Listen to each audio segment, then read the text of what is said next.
Hi, good morning all. I am Dr. Himabindu, consultant obstetrician and gynecologist, Asian Hospitals, Kadapa. ఈ వీడియోలో మనం laparoscopy అంటే ఏంటి, లాప్రోస్కోపీ వల్ల ఉపయోగాలు ఏంటి, ఏ ప్రొసీజర్స్ లాప్రోస్కోపీ పద్ధతిలో చేయొచ్చు, ఈ విషయాల గురించి తెలుసుకుందాము. మామూలుగా మనము ఒక అబ్డామినల్ సర్జరీ అన్నప్పుడు 12 to 15 సెంటీమీటర్స్ అంటే 12 నుంచి 15 సెంటీమీటర్ల ఇన్సిషన్ ఆర్ కట్ ఇవ్వాల్సి ఉంటుంది.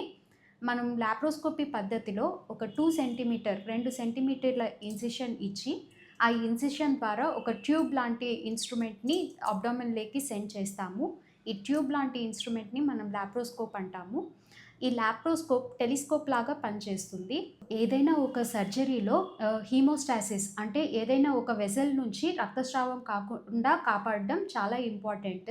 మనకు లాప్రోస్కోపీ పద్ధతిలో ఎక్కువ రెజల్యూషన్ ఉండడం వల్ల అంటే ఎక్కువ క్లియర్ ఇమేజ్ ఉండడం వల్ల ఈ రక్తనాళాలు బాగా కనపడతాయి. సో దట్ మనకు హీమోస్టాసిస్ కూడా ఈజీగా సెక్యూర్ అవుతుంది. ఓపెన్ మెథడ్తో కంపేర్ చేస్తే లాప్రోస్కోపీ వల్ల కలిగే ఉపయోగాలు ఏమి అంటే ఇన్సిషన్ చాలా చిన్నదిగా ఇస్తాము. మనకు 2 నుంచి 3 సెంటీమీటర్ల ఇన్సిషన్ మాత్రమే ఇస్తాము లాప్రోస్కోపీలో. సో దట్ పెయిన్ కూడా తక్కువ ఉంటుంది. ఇంకా ఆ స్కార్ అంటే మనకు గాయం చిన్నది ఉంటుంది, చాలా వరకు కనిపించదు కూడా. సర్జరీ తర్వాత రికవరీ ఫాస్ట్గా ఉంటుంది. వాళ్ళ సొంత పనులు ఈజీగా చేసుకోగలుగుతారు.